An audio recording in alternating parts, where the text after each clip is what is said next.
네, 고린도전서를 우리가 묵상하게 되겠는데요.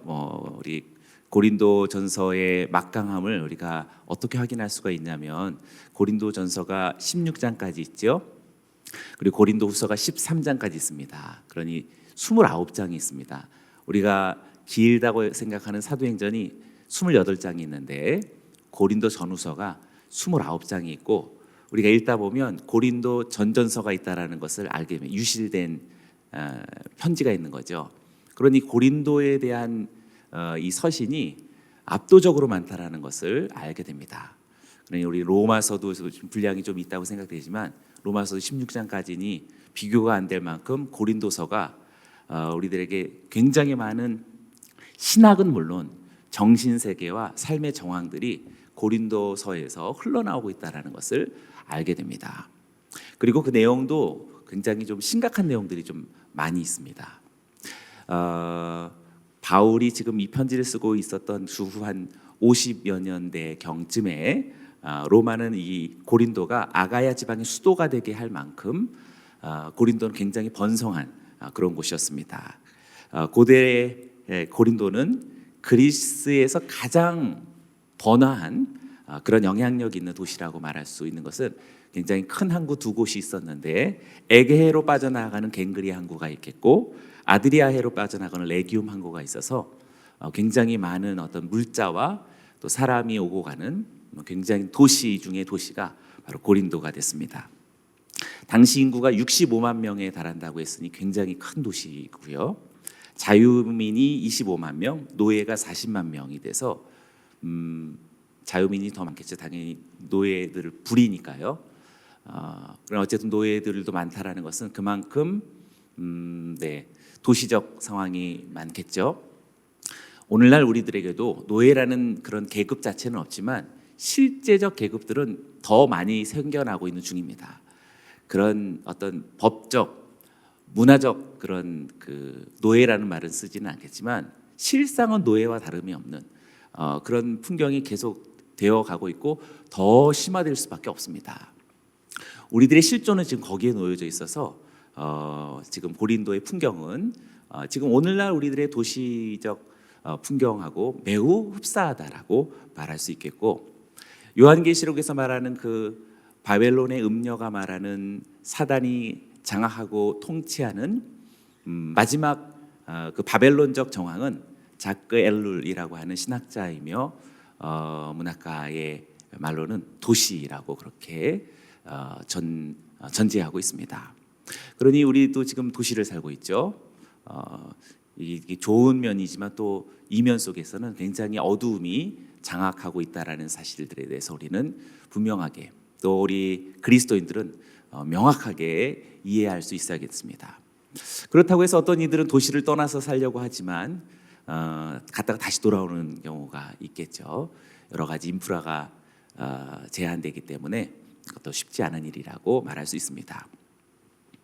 그래서 우리들에게 아주 중요한 가치는 그것입니다. 우리 사도행전 이제 끝나고 사도행전 29장 액트 29에 걸쳐서 사도행전을 마무리하면서 한 2주 동안 묵상하려고 하는데요. 수요일 저녁에 거기에서 하나의 이제 슬로건이 예수 없이 예수와 함께이며 또 세상을 떠나 세상 속으로라고 하는 그런 조금 역설적인 주제죠. 세상을 떠나 세상 속으로라고 하는 것이 도시를 떠나 도시 속으로라는 이 개념이 도시를 살아가고 있는 우리들에게 얼마나 중요한 복음적 태도이고 신앙적 자세인지 알게 됩니다. 사랑하는 동역자들이여, 세상에 그냥 휩쓸려 살지 않고 세상과 완전히 구별되면서도 세상 속으로 깊이 들어가 복음의 증인이 되고 십자가의 능력의 전달자가 되는 우리 모두가 되길 축원합니다. 고린도에서는 두 가지 조금 상반된 어떤 가치들과 유행이 있었는데요. 고린도에는 거리 어디를 가든지 소위 지혜자라고 불리는 그런 굉장히 그 학문과 철학에 능한 그런 사람들이 있었습니다. 그래서 인생의 어떤 해답이나 명쾌한 어떤 지혜들을 그런 지혜자들을 통해서 들을 수 있었는데요. 또 한편으로는 이 고린도는 무엇으로 유명하냐면 온갖 종교가 범람하는 도시였습니다. 대형 신전 12개가 넘는 곳으로 알려졌는데요. 그 중에서 가장 특별한 신전은 당연히 주전 6세기 태양을 이렇게 바라보는 어떤 아폴론 신전이 있고, 그리고 더 중요한 건 아프로디테죠. 잘 아시죠? 아프로디테. 네, 그 로마 신으로 바꿔 말하면 이제 비너스입니다. 비너스이고, 그리스 신으로 말하면 이제 아프로디테가 되죠. 얼마나 아름다운지. 이 아프로디테 신전에는 성전 매춘부만 1000명이 활동하고 있었을 만큼 어마어마하게 큰 그런 종교적인 어떤 중심지지만, 성전 매춘부가 1000명이라니 얼마나 굉장히 이중적이죠. 그런 이중적인 모습이 고린도에서 있습니다. 그래서 고린도를 가리켜서 고린도 같다라고 하는 그런 말들이 있었습니다. 그래서 윤리적인 또 종교적인 타락을 보면서 좀 좋지 않은 모습을 볼 때 고린도 사람 같다라고 말하는 것은 굉장히 좋지 않은 그런 표현이 됩니다. 자, 아무튼 지혜자들이 있으면서도 성적인 어떤 방종과 타락이 종교라고 하는 어떤 그 그림자와 함께 어우러져 있다라는 이 사실은 어떻게 보면 굉장히 이해할 수 없긴 하지만, 사실 이해 못하면 안 됩니다. 왜냐하면 우리 도시를 살아가는 우리들에게 딱 그 정황이 지금 모여 있기 때문입니다. 오늘날에도 가장 초대형 교회들은 다 도시에 있고 가장 번화하고 가장 잘 사는 곳에 있겠죠. 네, 그렇겠죠. 그리고 물자와 어떤 경제적인 대단한 풍요가 있지만, 이면 속에서 아주 극심한 또 도덕적인, 윤리적인, 또 성적인 그런 타락이 함께 같이 어우러지고 있습니다. 고스란히 고린도 같다라고 하는 것이 오늘날 우리들의 지금 이 시대를 반영해 준다라고 생각됩니다. 그런 마음을 가지고 압도적인 서신서인 우리 고린도 전서를 우리가 계속해서 그 정황 속에 묵상해 나아갔으면 좋겠습니다. 혼란의 시대이며 또 우리들의 가치의 분열의 시대이고, 우리들 자신 속에서의 어떤 자아가 깨져가는 그러면서도 떠날 수 없는, 그러면서도 괴로워하고 소외되는 그런 이상한 정황에 우리가 이 시대를 살아가고 있습니다. 그래서 오늘 우리가 찬양, 우리 호데시 프레이즈의 찬양도 주의 피로 사신 교회라고 하는, 그 교회라고 하는 정의가 무엇일까라고 볼 때 남양주 온누리 교회가 될 수 있겠지만, 또 한편으로서는 우리 자신이 교회이겠죠. 아멘. 옆 사람들에게 당신이 교회입니다. 네, 우리가 교회이면서 동시에 나 자신이 교회입니다. 성전도 우리가 성전이면서 그야말로 나 자신이 성전이겠죠. 그래서 오늘 고린도전서 속에서 펼쳐지는 말씀은 어떤 그 교회나 그 교단이나 어떤 그 교회의 어떤 가시적 어떤 형태나 결과들만 볼 것이 아니라, 나 자신 속에 있는 교회로서 하나님 앞에 옳게 서야 하는데, 지금 고린도전서가 보여주고 있는 그렇지 못한 것을 어떤 특정 교회나 교단에 대해서 볼 것이 아니라 나 자신의 교회의 어떤 존재성을 들여다볼 필요가 있겠습니다. 어떻게 볼지 이제 우리가 한 절씩 한번 음미해 볼 수 있기를 원합니다. 10절의 말씀을 우리 같이 한번 읽어봅니다. 시작.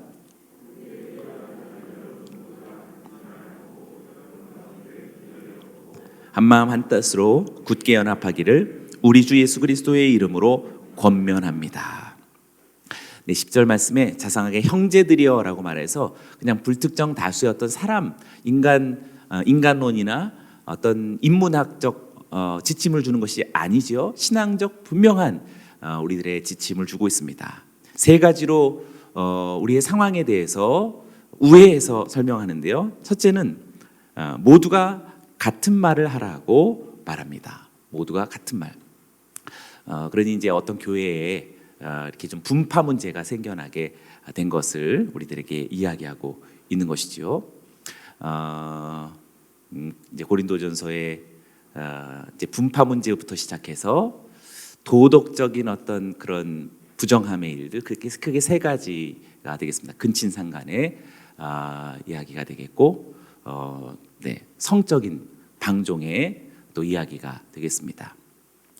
그리고 경제적인 타락상이 있겠고, 또 이런 도덕적인 부조리의 문제들이 있고, 그의 결혼에 관한 문제들을 이야기합니다.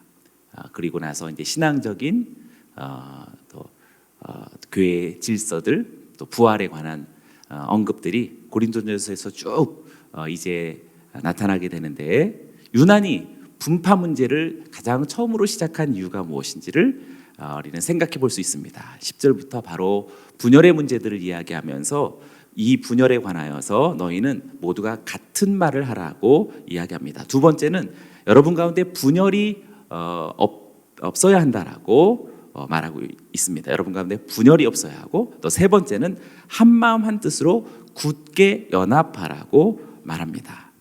같은 말을 하라, 분열이 없이 하라, 굳게 연합하라, 이 세 가지를 말해주고 있습니다.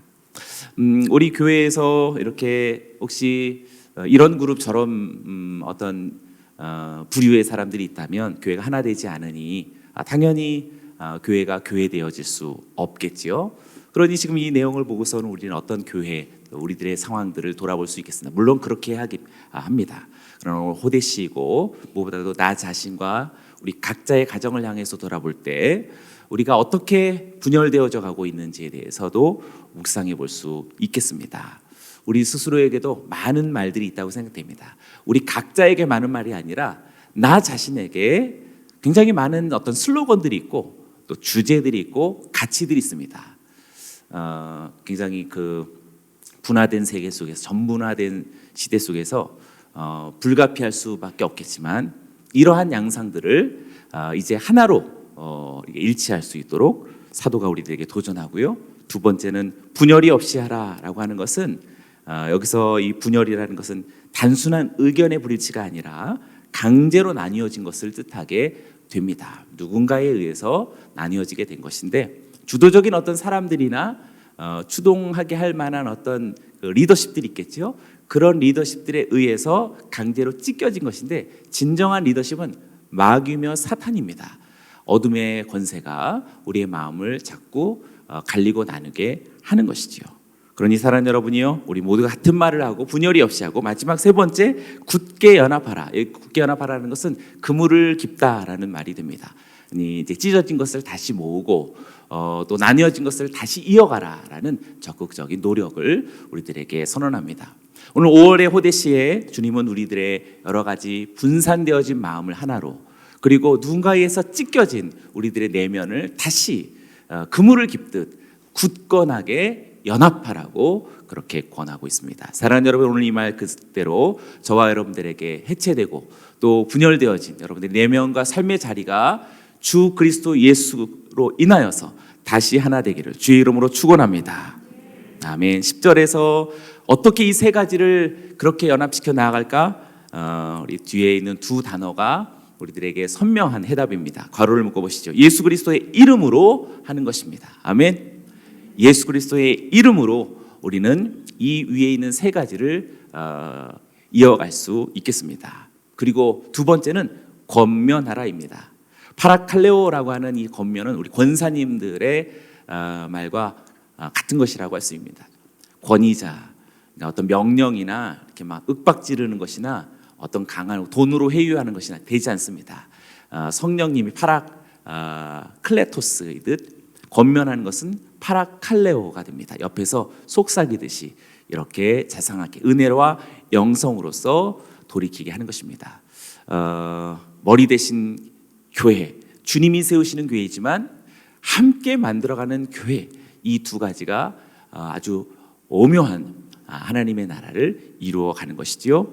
호대시 첫날 형제 자매 되어진 우리 모두에게 예수 그리스도의 이름으로 권면하듯 흩어진 모든 것들이 하나 되기를 주의 이름으로 축원합니다.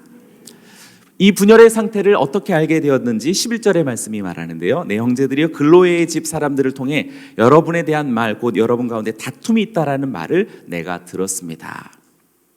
여기서 이 다툼이라는 말도 아까 우리가 10절에 있었던 분열과 같은 맥락 속에 있는 단어가 되겠습니다. 자꾸 다투는 것이죠. 이 다툼도 우리가 서로 다투는 것도 물론이지만 여러분, 우리 각자가 서로 다투고 있다는 사실을 알게 됩니다. 우리 내면이 일치되지 않고 있기에 다투고 있습니다. 그런데 이 소식을 글로의 집 사람이 알려주었다라고 말합니다. 밀고일까요? 고자질일까요? 네, 또 이런 거는 험담일까요? 그렇지 않죠. 우리들에게는 이런 영적 진정한 험담이나 또는 어떤 뭐 비난이나 어떤 이렇게 질책하는 것이 목적이 되어진 글로의 사람들의 바울에게 이 소식을 알리는 것이 아니겠지요. 그것은 회복이며 치유이며 올바르게 되기 위한 선한 정보의 나눔이요, 또 기도의 제목을 서로 공유하는 것이요, 선한 목적을 향해서 나아가는 것이지요. 이런 걸 안 하겠다라고 해서 침묵하는 분들도 있습니다. 그냥 관계없이 무관하게 살고 정신 사나워하면서 등져 있는 것, 글로의 집 사람들로부터 우리는 교훈을 얻어야 하겠습니다. 우리 서로는 어떤 사실에 관해서 말할 때 그것이 비난과 험담이나 어떤 상태에 대해서 그냥 나열하면서 질책하는 것이 목적이 되지 않은 글로의 집 사람과 바울처럼 어떤 사실에 관하여서 주님 안에서 회복되고 다시 건강한 성장을 위해서 서로가 격려할 수 있게 되기를 주의 이름으로 축원합니다. 우리 곳곳에서 중보기도 모임이 이렇게 힘을 얻고 있는 것에 감사를 드립니다. 여러분 순모임에서도 우리가 건강하게 기도 제목을 나누시고 온전하게 새롭게 되어지기를 축원합니다.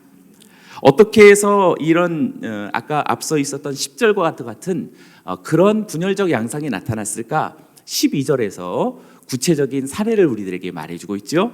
12절을 봅니다. 내가 말하는 것은 이것입니다. 곧 여러분이 제각기 나는 바울파다, 나는 아볼로파다, 나는 게바파다, 나는 그리스도파다 라고 하는 것입니다 라고 말합니다. 고린도 교회의 분열의 상태의 심각성이 제각기 동그라미 보시기 바랍니다. 제각기 목소리를 내고 있습니다. 건강하지 못한 교회나 성숙할 수 없는 교회는 제각기 그렇게 살아가는 것이죠. 우리 교회는 안 그런 것 같아요. 안 그런 것 같습니다. 여러분 너무 훌륭하시고 전에도 그랬지만 요즘 더더욱 이렇게 초하루 새벽기도 하자고 하니 또 교회 오신 지 얼마 안 되신 분도 이렇게 새벽에 오시고 너무 훌륭한 교회이고 경청하는 교회이고 순종하는 교회입니다. 여러분들의 그 순결한 순수한 마음을 너무 사랑하고요. 그럼에도 불구하고 아까 우리 각자 자신이 어떠한 정황에 따라서 나뉘어줄 수밖에 없다라는 것을 네 가지로서 이렇게 우리들에게 예시를 제시하는데, 하나는 바울에게 속하였다, 바울파다. 각각 동그라미 하면 네 가지죠. 두 번째는 아볼로파다, 세 번째는 게바파다, 또 네 번째는 그리스도파다라고 말합니다. 바울파는 바울로부터 직접 복음을 들었고 고린도 교회가 바울이 세운 교회니 당연히 실무적 권위가 있는 것이죠. 실무적 권위를 대변하는 것이 바울파가 되겠습니다. 아볼로파는 바울에 뒤이어서 고린도 교회를 부임한 그런 사역자이죠. 알렉산드리아 출신의 유대인 학자입니다. 학문과 성경에 굉장히 능통한 사람이었다라고 말하고 있습니다. 그래서 아마도 지금 아볼로를 지지하는 사람들은 대단히 학식이 좀 있고 뭔가 여기에 동기화되어진 사람들이 아볼로를 주로 따랐던 것이라고 말할 수 있겠습니다. 지성적 권위라고 말할 수 있습니다. 오늘날에도 우리 교회의 선호도를 조사할 때, 또 여러분들이 교회를 이렇게 할 때 아마 이런 유형들이 우리들에게 없다고 말할 수는 없습니다. 우리들에게 있죠. 아볼로적 어떤 지성적 어떤 그런 성숙한 교회를 또 바랄 수 있는 것이지요. 그것이 어떤 교회만이 아니라 나 자신도 그 가치를 쫓고 있다라고 할 수 있습니다. 세 번째는 게바파다라고 말합니다.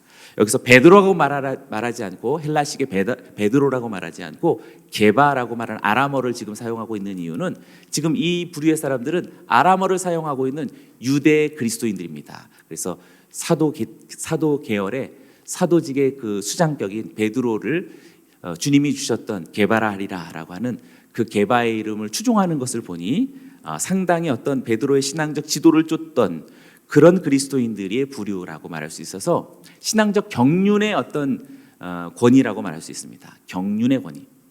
내 신앙생활 지금 얼마인데 지금 우리 가정이 지금 지금 몇 대 가정인데라고 하는 어떤 그런 신앙적 권위, 경륜적 권위가 우리가 쫓고 있는 어떤 가치가 될 수도 있겠고요. 마지막 네 번째, 그리스도파라고 하는 것은 예수 그리스도의 교훈을 직접 들었던 그런 사람들이 중심이 된 사람들이, 주로 어떤 영적 우월주의에 있는 사람들이 바로 그리스도파를 형성했으리라 말할 수 있겠습니다. 네 가지를 잘 생각해 보시죠. 실무적인 권위를 줬습니다. 우리들 중에는 실용주의파들이 있을 거예요.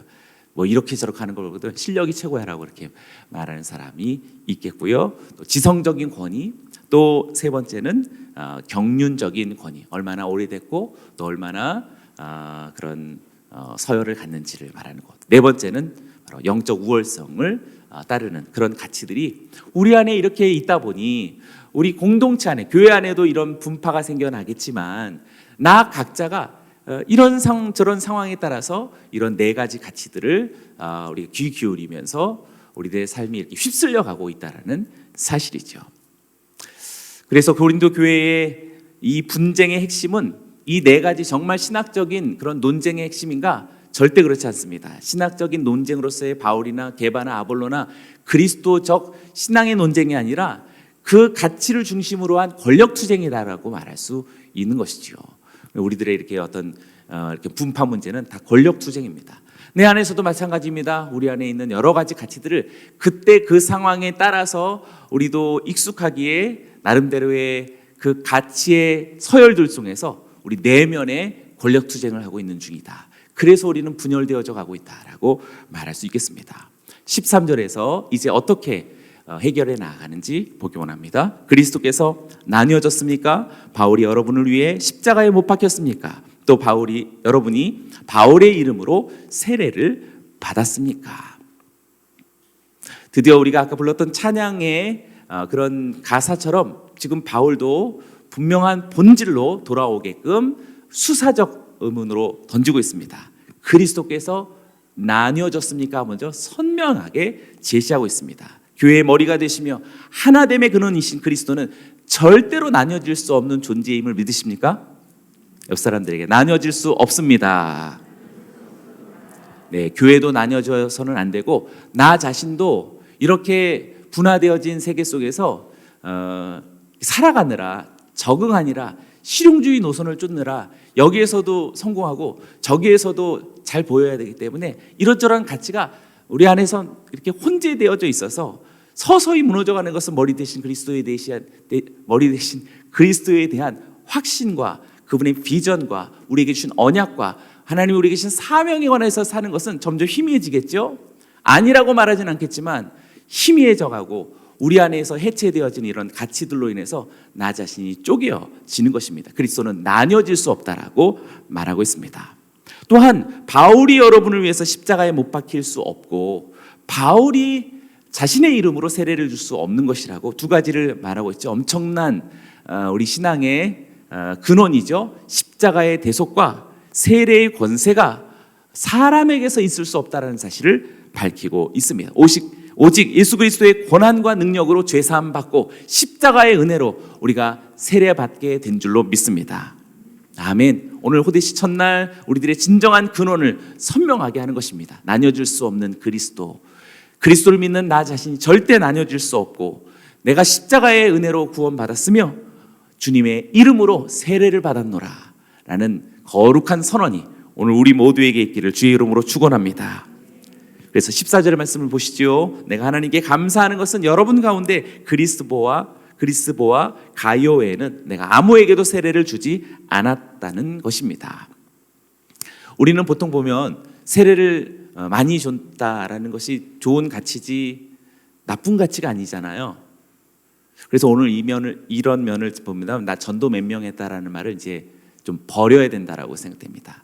때로는 그것이 우리들에게 좋은 도전이 될 수 있고 간증이 될 수 있어서 좋은 가치이기도 하겠지만 저 사람 내가 전도했어라고 하는 것도 좋은 의미도 있겠지만 오늘 이 말씀을 잠깐 볼 때 자꾸 뭔가 무엇인가로 이렇게 나뉘어져가는 정황 속에서 내가 아무에게도 세례를 주지 않았습니다 라고 하는 것은 굉장히 경건한 덕목이다라는 사실을 깨닫게 됩니다.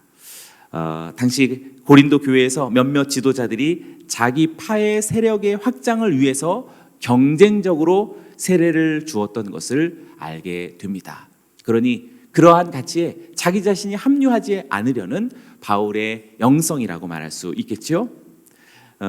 그런 어떤 의도를 가진 사람들은 죄 씻음과 그리스도와의 연합을 의미하는 세례의 본질로서 있지 않은 채 단순히 자신을 지지하는 그런 어떤 영향력, 그것을 확장하는 도구로서 세례를 사용하고 있다는 것을 알게 됩니다. 그러니 교회도 어떤 부흥이라고 하는 어떤 가치들의 속에서 이주민들이라든지 또는 어떤 좀 탈북민들이라든지 그분들이 이제 우리 교회에 많이 왔다라는 것이 정말 은혜 가운데 주님의 백성이 되었다라는 그 가치 속에 있는지, 아니면 어떤 그 교회의 어떤 영향력의 확장 속에 다양한 일들을 훌륭하게 하고 있다라는 홍보성의 가치들인지 우리는 조금 애매해질 수가 있겠습니다. 바로 근데 그러지 말아야 되겠지만 그럴 수 있는 가능성이 너무 많이 있는 것이죠. 기업형 교회가 되겠고 경영화되어지는 교회가 되어질 수 있듯이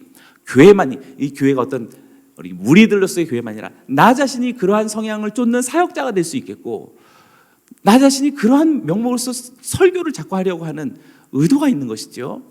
점점 더 본질이 이렇게 우리 안에서 변질되어져 가는 가능성이 있습니다. 그래서 15절을 보시지요. 이는 여러분 가운데 아무도 내 이름으로 세례를 받았다고 말하지 못하게 하려는 것입니다. 주님의 이름으로 세례를 받는 것이지 내 이름으로 바울에게서 세례를 받았다라고 하는 초대교회의 상당한 어떤 그런 가치로 여겨졌던 누구에게 세례를 받았느냐라고 하는 그 가치를 바울이 지금 거부하고 있는 것이라고 말할 수 있습니다. 오히려 16절을 보시죠. 내가 또한 스데바나의 집안 사람들에게도 세례를 주었으나 그 외에 어느 누구에게도 세례를 준 기억이 없습니다 라고 우리가 생각할 때 바울이 굉장히 많은 세례를 베풀었던 것 같은데, 지금 고린도에서 딱 3가정을 이렇게 언급하고 있는 까닭은 지금 혹시나 오해할 수 있는 자기 자신이 몇 명을 전도했고 몇 명에게 세례를 받고 교회를 몇 개를 개척했고 성전을 몇 개나 건축했는지 그런 것에 대해서 바울은 1절 자기 자신이 상관없다라는 사실을 이렇게 선언하고 있습니다. 대단히 교훈이 되고 적용이 되어지고 오늘 저 자신에게 진정한 본질로서의 목회자, 진정한 본질로서의 성도, 참된 교회로서의 우리 모두가 되도록 하나님의 말씀은 우리 5월의 호대시에 우리들에게 말씀을 전해줍니다. 사랑하는 우리 성도들이요, 동역자들이요, 저와 여러분들의 삶 속에 진정한 가치가 오직 주님께만 있기를 주의 이름으로 축원합니다. 예수님도 이러하셨습니다. 요한복음 4장 1절에서 2절 말씀 속에 이렇게 언급합니다. 요한복음 4장 1절에서 2절 말씀을 함께 읽어보시죠. 시작. 예수께서 요단보다 더 많은 사람들을 제자로 삼아 세례를 주신다는 소문이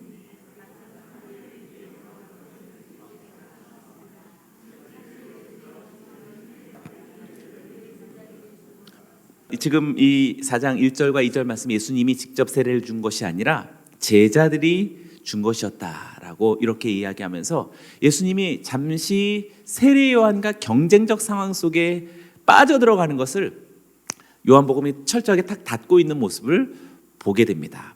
신앙은 경쟁적이지 않습니다. 신앙을 떠나서 우리는 경쟁주의의 아주 참혹한 한복판 속에 살아갑니다. 우리 자녀들 위해서 정말 기도해야겠습니다. 너무 안타깝고 우리 자녀들의 천진난만한 모습을 볼 때 경쟁이 극대화되어 가고 있는 이 세대를 보면서 아프지 않을 수 없습니다. 이렇게 보면 불쌍하고 가엾고 또 기도하지 않을 수 없습니다. 그러나 이런 마음을 바꾸어서 기도로서 우리 자녀들이 승리할 줄로 믿습니다. 예수님이 세례를 주지 않았고 굳이 이런 말을 그래서 괄호로 아까 묶여 있었죠.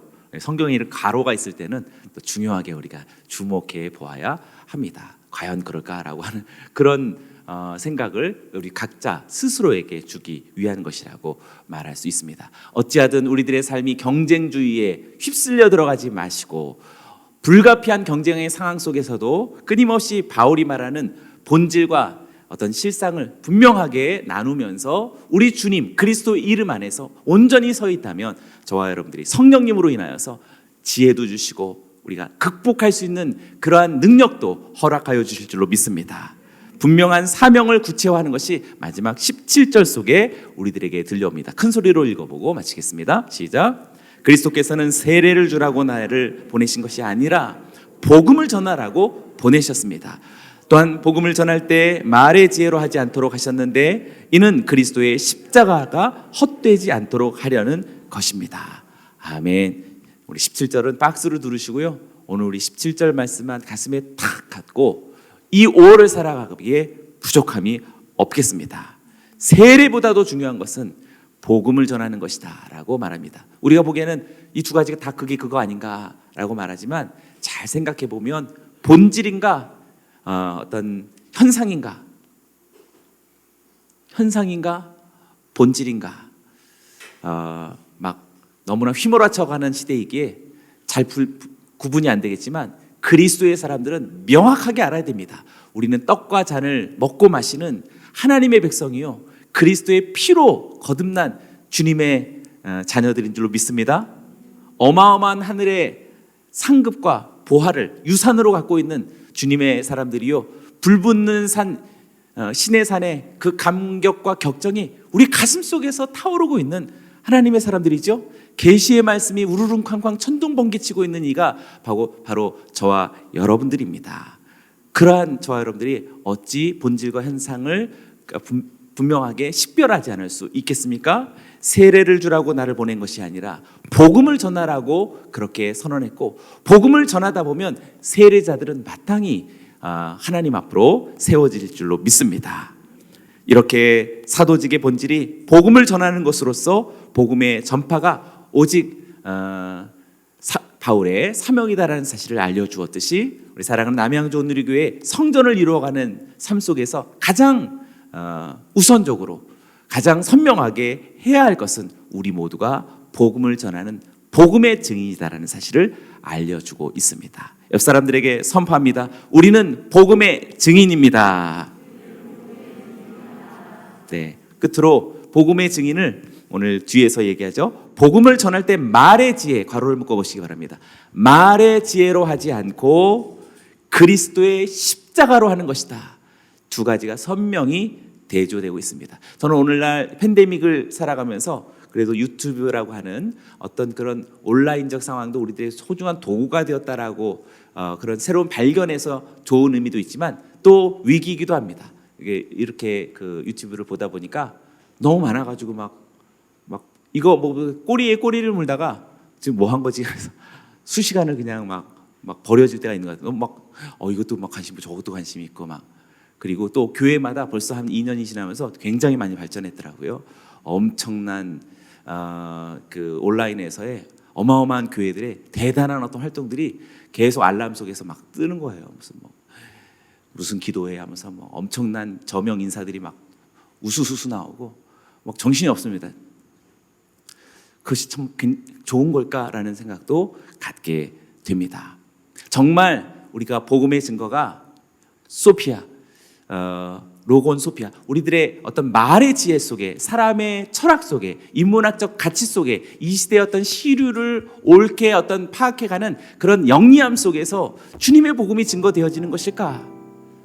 바울은 그렇지 않고 오직 그리스도의 십자가라고 말하고 있습니다. 사랑하는 여러분, 좀 고독할지라도 오늘 우리 모두가 우리의 마음을 자꾸 현란하게 하고 순간 두렵게 할 만한 어마어마한 것들이 계속 매체 속에서 우리를 도전할 때 그럼에도 불구하고 거듭 십자가의 그리스도에게로 다가가게 된다면 주님은 우리를 분명히 승리케 하시면 물론이요 복음의 증거자로서의 사명을 온전히 이루어가게 하실 하나님이신 줄로 믿습니다. 우리는 그러한 하나님을 믿습니다. 우리 주님께 영광의 말씀 올려드립니다.